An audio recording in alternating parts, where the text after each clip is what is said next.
वक्त की हर शय गुलाम, वक्त का हर शय पे राज। क्या कमाल की लाइनें है ना। हम सब ने अपनी जिंदगी में कभी ना कभी ये महसूस किया है कि वक्त ही है जो सब कुछ कंट्रोल कर रहा है और हम बस उसकी धुन पर नाच रहे हैं। पर एक मिनट रुकिए, क्या ये वाकई सच है?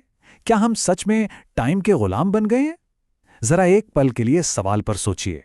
तो चलिए आज इसी में थोड़ा और गहरा उतरते हैं और समझने की कोशिश करते हैं इस घड़ी की साजिश को कि क्या हम सच में उधार के वक्त पर जी रहे हैं। ये एहसास तो हम सबको होता है ना? कि जैसे हम किसी जाल में फंसे चूहे की तरह हैं, बस भागे जा रहे हैं, घड़ी के साथ रेस लगा रहे हैं, तेज चलो, गाड़ी तेज भगाओ, काम जल्दी निपटाओ। और इस चक्कर में होता क्या है? स्ट्रेस और गलतियां। ये तो जैसे आम बात हो गई है। तो शुरुआत करते हैं पहले हिस्से से। चलिए देखते हैं कि हम असल में समय के गुलाम बने कैसे और ये घड़ी हमारी जिंदगी पर इतनी हावी कैसे हो गई। अब जरा इस पर नजर डालिए। ये कोई थियरी नहीं है, ये हमारी रोज की सच्चाई है। हम कब उठेंगे, कब सोएंगे, काम पर कब जाएंगे, ये सब फैसले हमारे नहीं, घड़ी के हैं। और ये सिर्फ हम तक ही सीमित नहीं है। ट्रेन, फ्लाइट, स्टॉक मार्केट, अरे हमारा जीपीएस तक, सब कुछ इसी घड़ी के इशारों पर नाच रहा है। सच कहें तो यही वो फ्यूल है जो आज की दुनिया को चला रहा है। पर यह कहानी सिर्फ बाहर की दुनिया की नहीं है, हमारे अंदर भी एक दुनिया है। तो अब दूसरे हिस्से में हम यही समझेंगे कि हमारे शरीर और इस बाहरी घड़ी के बीच ये जो टकराव है, ये आखिर है क्या? जरा सोचिए, अगर हमें सारी घड़ियों से दूर किसी गुफा में छोड़ दिया जाए, तब भी हमारा शरीर समय का हिसाब रखेगा। कैसे? क्योंकि हमारे अंदर हमारी अपनी घड़ी होती है। इसे ही कहते हैं सर्केडियन रिदम, या आसान भाषा में हमारी बायो क्लॉक। ये हमारे शरीर का अपना नेचुरल 24 घंटे का साइकिल है। और मजे की बात यह है कि हमारे शरीर का हर एक सेल इसे फॉलो करता है। और ये जो टकराव है वो यहाँ बिल्कुल साफ दिखता है। एक तरफ है हमारी बॉडी की नेचुरल क्लॉक, जो कुदरत के हिसाब से चलती है, हमारी ज़रूरतों को समझती है, फ्लेक्सिबल है। और दूसरी तरफ वो इंडस्ट्रियल घड़ी, जो सिर्फ मिनट और सेकंड जानती है, एकदम रिजिड, जो फैक्ट्रियों की ज़रूरतों के लिए बनी थी। और हम इन्हीं दो घड़ियों के बीच पिस रहे हैं। तो सवाल ये उठता है कि जब हम अपनी इस बायो क्लॉक की नहीं सुनते तो होता क्या है?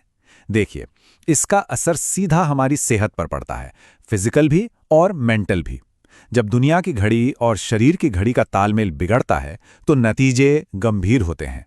नींद पूरी ना होना, काम में मन न लगना, सोचने समझने की ताकत कम होना, स्ट्रेस का बढ़ना। और रिसर्च तो यहां तक कहती है कि इससे हमारी औसत उम्र भी कम हो सकती है। लेकिन हम इस मोड़ पर पहुंचे कैसे? जाहिर है ये सब एक रात में तो नहीं हुआ होगा। तो चलिए अब तीसरे हिस्से में चलते हैं और इस साजिश की जड़ों तक पहुंचते हैं। अगर हम इंडस्ट्रियल जमाने से पहले की बात करें तो जिंदगी का हिसाब किताब बिल्कुल अलग था। तब समय को काम से नापा जाता था, घड़ी से नहीं। मतलब एक खेत जोतने में कितना वक्त लगा या कोई एक काम खत्म करने में कितना टाइम लगा। टाइम का मतलब मिनट सेकंड नहीं, बल्कि कुदरत का साइकिल था। पर फिर धीरे धीरे सब बदलने लगा। सुमेरियन लोगों ने दिन को हिस्सों में बांटना शुरू किया। फिर आया 19वीं सदी का दौर, अमेरिका में ट्रेनें दौड़ने लगी। अब सोचिए, वहां 300 से ज्यादा अलग अलग लोकल टाइम थे, सब सूरज के हिसाब से। ऐसे में ट्रेनें कैसे चलती? नामुमकिन था। बस यहीं से एक स्टैंडर्ड टाइम की जरूरत पड़ी। और फिर 1884 में पूरी दुनिया जीएमटी पर सहमत हो गई। कहानी यही नहीं रुकी। 1920 के आते आते क्वार्ट्ज और एटॉमिक घड़ियां आ गई, जिन्होंने टाइम को इतना सटीक बना दिया कि आज पूरा फाइनेंशियल मार्केट और जीपीएस सिस्टम इसी के दम पर चल रहा है। और यहीं हमारी सोच में सबसे बड़ा बदलाव आया। टेल अवीव यूनिवर्सिटी के ओन बराक ने क्या खूब कहा है, समय एक चीज बन गया, एक कमोडिटी। इसीलिए तो आज हम समय खर्च करते हैं। इंडस्ट्रियल रिवॉल्यूशन के बाद क्या हुआ? फैक्ट्रियों को सारे मजदूर एक ही वक्त पर चाहिए थे। और देखते ही देखते टाइम, जो कभी एक नेचुरल फ्लो था, वो एक ऐसी चीज बन गई जिसे खरीदा जा सकता है, बेचा जा सकता है और खर्च किया जा सकता है। तो क्या इसका मतलब ये है कि हम हमेशा के लिए इस घड़ी के जाल में फंसे रहेंगे, या फिर इससे निकलने का कोई रास्ता भी है? चलिए अब अपने आखिरी हिस्से में कुछ ऐसे ही तरीकों पर बात करते हैं, घड़ी से आजादी। तो सवाल बड़ा सीधा है, इस घड़ी की साजिश से हम आजाद कैसे हों? क्या सच में कोई तरीका है? बिल्कुल है। और शुरुआत छोटे छोटे कदमों से हो सकती है। जैसे जब मुमकिन हो, अलार्म से नहीं बल्कि नेचुरली उठने की कोशिश की जा सकती है।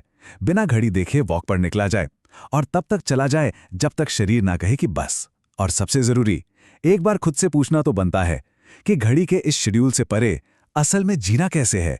क्योंकि असल बात तो यही है, अपने शरीर की नेचुरल घड़ी के साथ वापस जुड़ना। ये हमारी फिजिकल और मेंटल दोनों तरह की सेहत के लिए कमाल कर सकता है। जब हम अपनी पर्सनल लाइफ में इस बाहरी घड़ी की दखलंदाजी थोड़ी कम कर देते हैं, तो हम यकीनन एक बेहतर जिंदगी की तरफ बढ़ सकते हैं। इतिहासकार डेविड गेंज तो इससे और भी बड़े लेवल पर ले जाते हैं। उनका कहना है कि अगर हम अपनी सोच का दायरा बढ़ाएं तो शायद एक ऐसे समाज की कल्पना भी कर सकते हैं जो समय की इन जंजीरों से पूरी तरह आज़ाद हो। और यही वो सवाल है जो आज हमारे सोचने के लिए है। क्या हम वाकई एक ऐसी दुनिया के बारे में सोच सकते हैं जो घड़ी के इशारों पर नहीं, बल्कि इंसानी ज़रूरतों और कुदरती लय के हिसाब से चले? इस पर सोचिएगा ज़रूर।